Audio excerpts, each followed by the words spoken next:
And I live right on the Yellowstone River, so let me tell you a little bit about that. Okay. When evening chores are over at my home on the Yellowstone, and all I've got to do is lay around. Yeah, right. Well, I'll saddle up my pony and ride along that Yellowstone just to watch Montana's sun go down. Riding along that river just to watch that sun go down. Well, it's a picture that no artist there could paint, except maybe Charlie Russell. Yeah, those black-balded cattle, now they're a-lowing right along that riverside, and I hear an eagle screaming for its mate. And those cottonwood seeds, well, they're a-blowing, and the geese, they're everywhere. And the Pryor Mountains are standing to the south. Whoa, whoa, I just tell you folks, it's heaven to ride along that Yellowstone and to watch Montana's sun go down. Yodelay, yodelay, yodelay, dee-dee-dee-dee, yay-dee. Yodelay, yodeloo, yodelay. My guitar actually yodels better.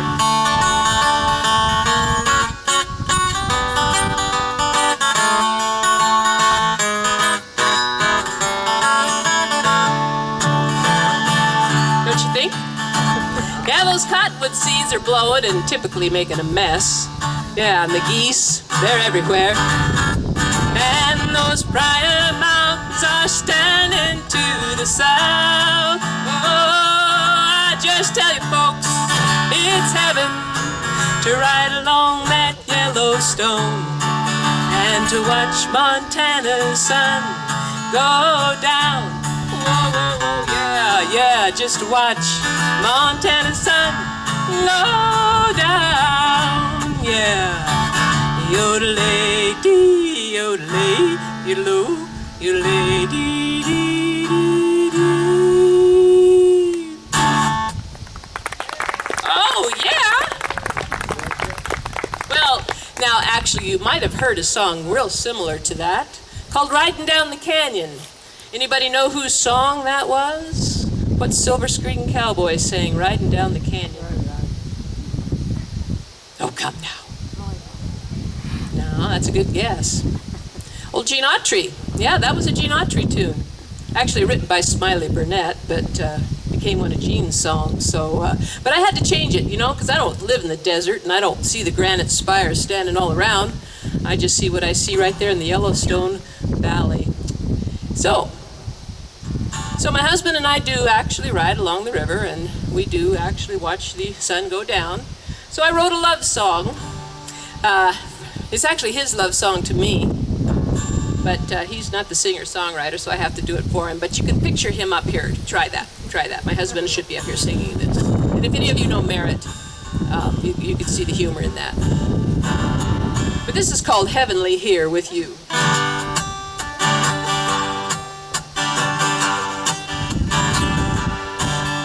Well, the day is done, the evening sunset slipping from the sky. My pony's waiting, he's anticipating our end of the daylight ride. Well, forget those chores, honey, let's get outdoors, 'cause this I know is true. I'm living well this side of hell, 'cause life is heavenly here with you. Oh, it's fair out tonight, I'm holding you tight. You're wrapped up in my arms, and you sway to the beat of my pony's feet, and my heart in rhythm warm. We're clopping along to an unshod song. We watch the world go gray, and the nighthawk sings. We rise on wings like Pegasus away.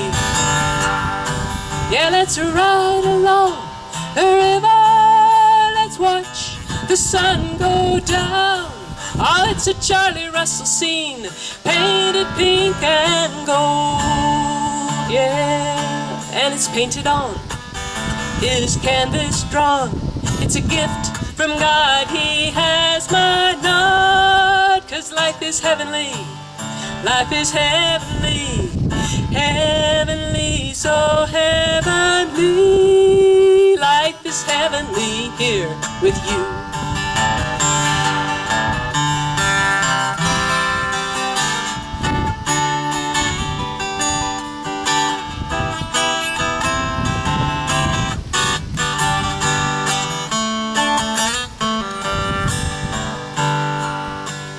Well, the dark's coming on, you know our shadows are gone. Let's turn and head on home, and I'll sing you a tune as that sliver of moon sails its midnight dome. Well, the stars tonight, they're pinpoints of light, and the trail is too dark to see all the way to go. But my pony knows he'll take us home, you and me. So let's ride along the river, let's watch for the lights of home. Oh, it's a ranch house scene, for me it'll never grow old, no. And it's painted on, his canvas drawn. It's a gift from God, he has my love. 'Cause life is heavenly, life is heavenly, heavenly, so heavenly. Life is heavenly here with you.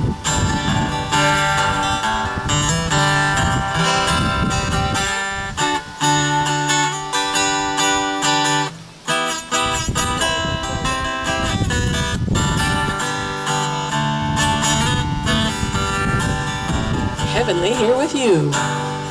And it is. It's great to be with you guys here, Pompey's Pillar. Well, thank you so much. That's great.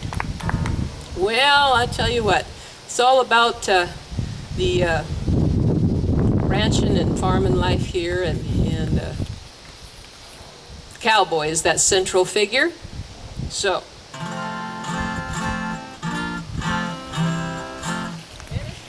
Oh, you're fine. You're fine.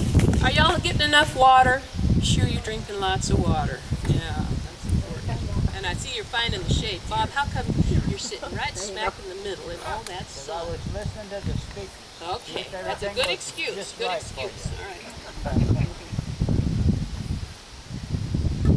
I like that. Does it sound good? It does sound. Do you want me to just get louder? You're just fine. I do I think it's fine, isn't it? But you said if you don't sing good, just sing loud. Well, here's a little song I come up with. It's based on a poem written by John Antrobus, one of what I call a vintage poet. He's long gone now, and it's preserved. This particular poem called Cowboy is preserved in collections,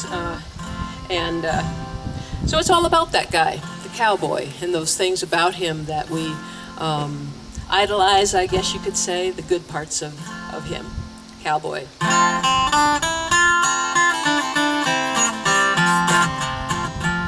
Well, I like your heart, your great big heart, cowboy. It's good and raw and bold and wide, cowboy. Fit to match your honest hide, and every beat is clean inside. Yeah, I like your heart, your great big heart, cowboy. And I like the sheen of your untamed eye, cowboy. It's altogether a damn good eye, cowboy.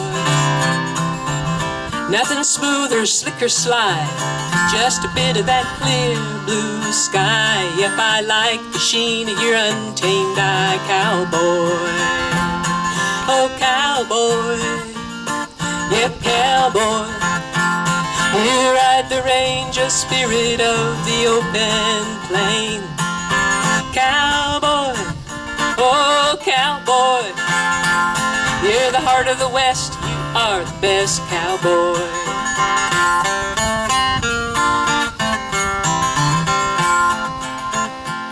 And I like where you come from, cowboy.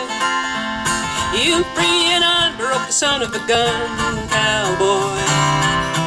Well, you're good with the rope and you're handy on that dun, and you're right there when the work's begun. Yep, I like where you come from, cowboy. Oh, cowboy, oh, cowboy. You ride the ranger spirit of the open plain. Cowboy, oh, cowboy. You're the heart of the West, you are the best, cowboy.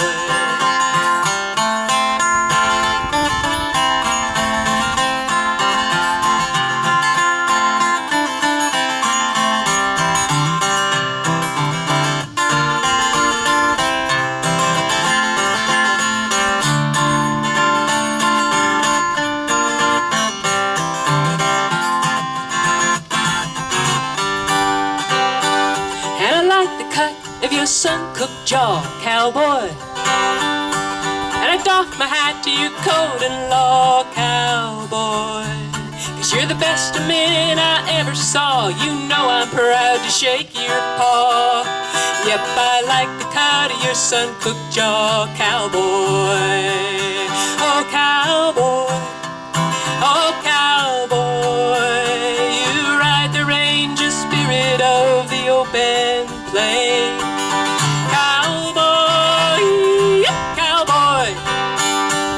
Heart of the West, you are the best, cowboy.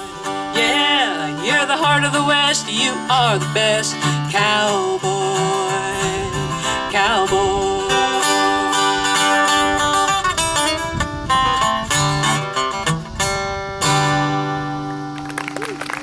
There we go.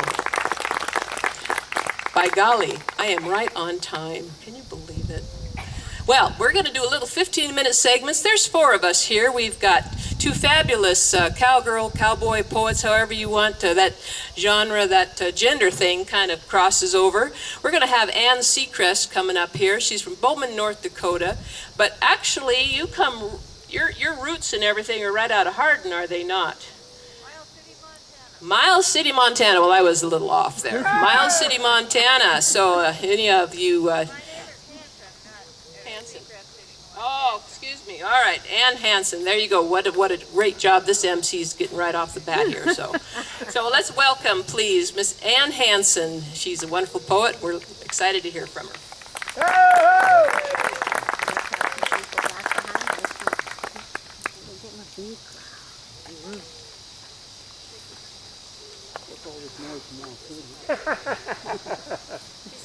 I know that old gal. I do too.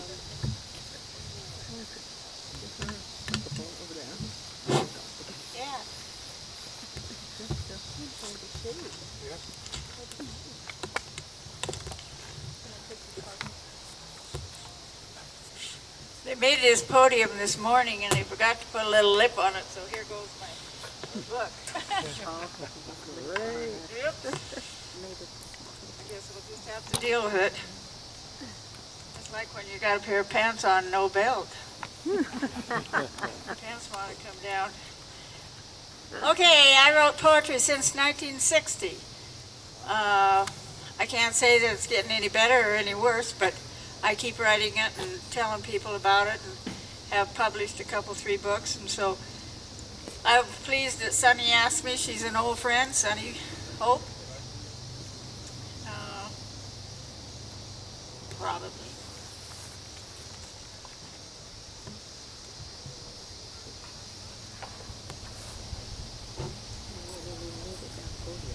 So I'll start out with one that I wrote in 1997. I was riding in this ranch that I had not been on before, and this is what happened. It's called The Place. I found a place I can often embrace on a warm, lazy afternoon. I found it by chance, and with only a glance it came to me, and not any too soon. I was riding by under the big blue sky on a horse of my favorite kind.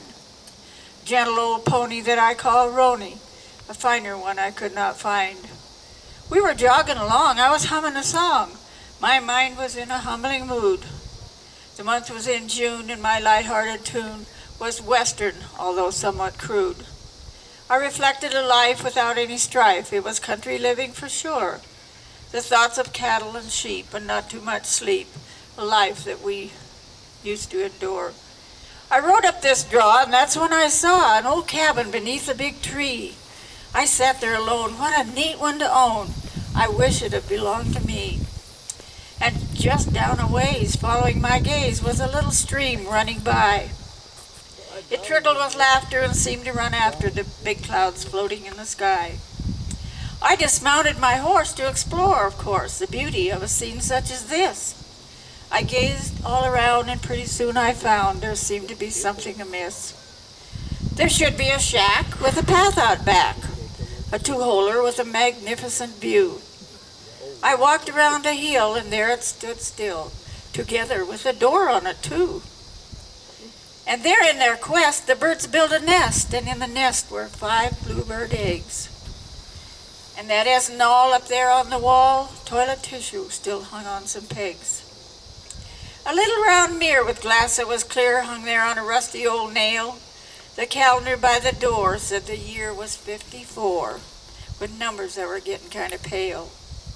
I sat myself down on one of those rounds to rest and relax just a bit, thinking of the times alone I'd sat on this throne for everyone it just seemed to fit. Back to the log house, I surprised a mouse as he scurried up the cupboard and down. I opened the cupboard door, as someone had done before, just to peek in and look all around. I started to grin. I saw a bottle of gin, and I'm sure it was aged very well. No glass could I find to satisfy my mind, or drink it and see if I could tell. I just left there, though the cupboard was bare and contained not one thing to eat. I walked all around to the creaking sounds of the boards that were under my feet. On one side of the wall, I guess that was all, hung a lonesome old fly swatter. Then just outside, standing there with pride, was a pump without any water. I left there that day as I rode away. I stopped, turned, and looked just once more. I didn't want to regret, nor would I forget my little haven that I stood before. I'll come back one day, so maybe I can stay and let the warm breeze blow on my face. Yes, I'll come back to this little log shack, this paradise I call my place. Thank you.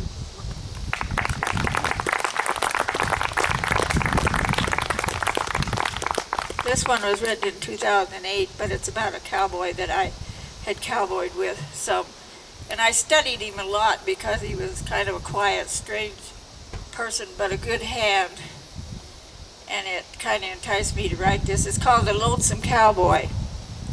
I spied the weary cowboy. He looked like walking death. Each step he made seemed labored. He could hardly get his breath. His body had no muscle mass, and he had not 1 ounce of fat. His head even seemed so skinny it couldn't even fit his hat. His boots turned up at the toes, and he held his pants up with a string. The rest of his clothes were marginal, and I mean near everything. I couldn't help but study this old cowboy in his quaint, very quiet ways. He always seemed to know what to do, and there was never any delays. He never asked anyone for help, no matter what job he was given, and no one ever challenged him in his Western way of living. But I wondered about his family and where he may have come from. I wanted to know more about his life before his days were done. I could imagine this cowboy and his sorrow, some 50 years or so, his dreams and hopes and aspirations to ride in a big rodeo. He had huge hands that were calloused, fingers that were somewhat bent. No rings were on those fingers, and I wondered where they went. I knew there was a story there that had to be told, but getting the guy to open up had to be quite bold. So I asked him about his family, and he said he hadn't seen them for years. He was estranged even from his parents. Then his eyes filled with tears. He said most are gone, but he had memories that broke his heart. There were lots of problems that were keeping them apart. The thing I felt so deeply as I kept talking to this man, his life had had a real runaway, and he never really had a plan. It gave me a sense of knowledge and helped me straighten out my own life. He really didn't have to tell me more about his lonesomeness and strife. One day he was found lying in a heap and was very short of breath. I now know he was dying, and he welcomed his own death. From this experience, I became a better person. I memory that really means so much. And I hope he will be remembered, and his Western life will not be in vain. He gave a lot more than he ever knew. His memory will always remain. Thank you.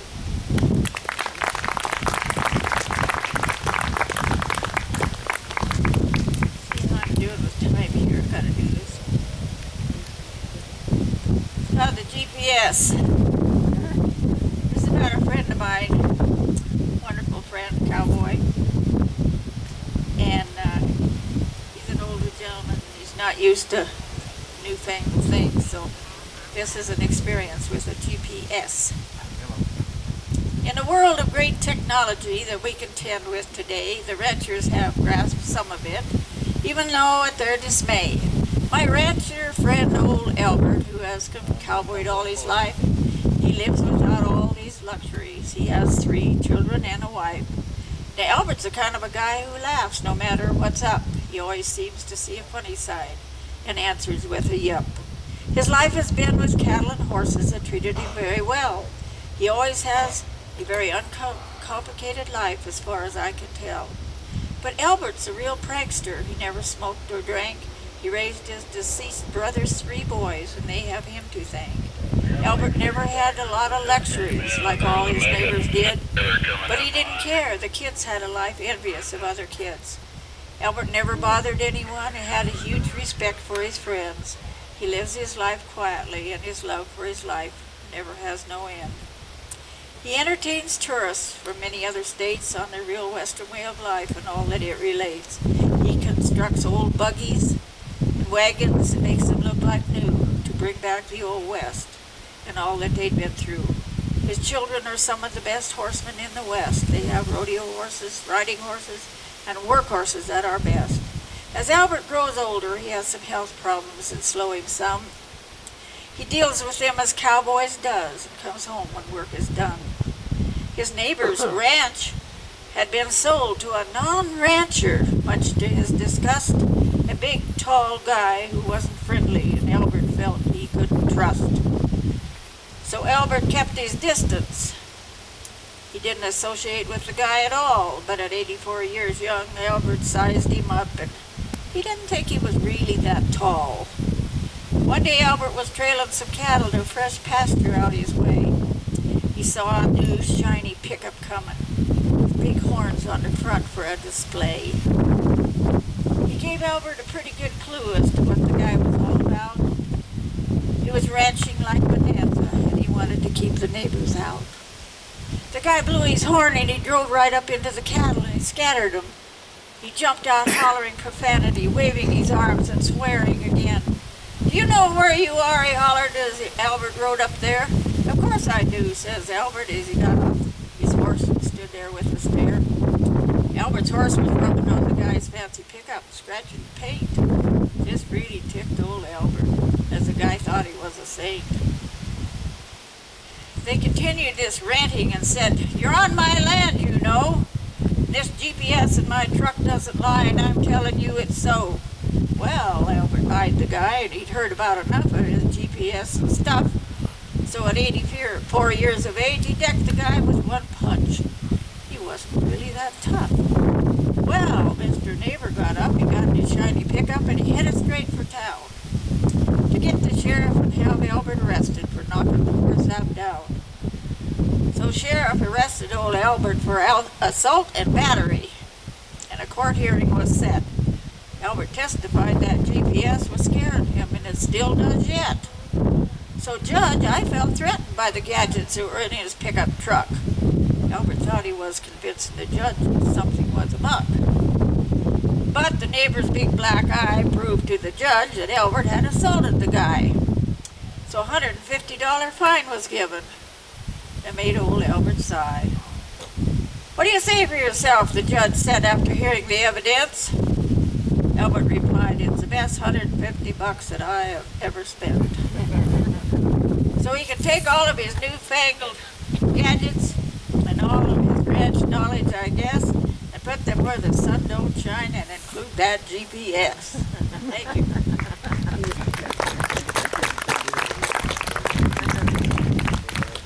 True story. See how I'm doing. do another one, ladies? Yeah. I'll do a short one. Exactly. I'm gonna do this. We had a horse, great horse. Gave him to my son. He rode him up until he was clear through high school, college rodeo. We picked up on him. I broke him to a buggy. We had him in parades. He was a wonderful horse. Well, one day we found him down in the corral with his head down, and we figured he was dying, so my son went out and stayed with him. And so afterwards, I helped him write this poem. He's starting to write poetry pretty good, so I said, let's write a poem about Old Yeller. So this is it. It's kind of sad. I held his head and rubbed him as he lay there in the corral. I found him just after daylight. He'd been down for quite a spell. As he lay there dying, the thoughts ran through my mind of how he looked the day I roped him, the last of his breed and his kind. I brought him home and broke him. We rode 3 winters on the rims. I learned a lot about companionship, and I learned it all from him. We roped wild cows and horses, calved the heifers every spring, and now if you peel back the bark, you can count nearly 20 rings. He lay there breathing heavy and looked up as if to say, the wild bunch is coming for me. They'll be here today. I said, hey, old pard, you're just tired. With a little rest, you'll be okay. I took you away 20 years ago, and they're not getting you back today. I thought of all the times together when he'd get me out of a bind, or how he'd look at me as I rode away, and he was left behind. Again he groaned and tried to speak as if to say, they're back. So let me go run with them, just cut this pal some slack. Now he was resting, sort of peaceful, one final cough, and then he sighed. I tried to stop the inevitable, but silently he died. I walked back to the cookhouse to sort out what I'd been through. I'd seen lots of horses die before, but one I'd never really knew. The emotion swelled inside me as the tears fell in my cup. I heard the sound of running horses and my old friend Kevin.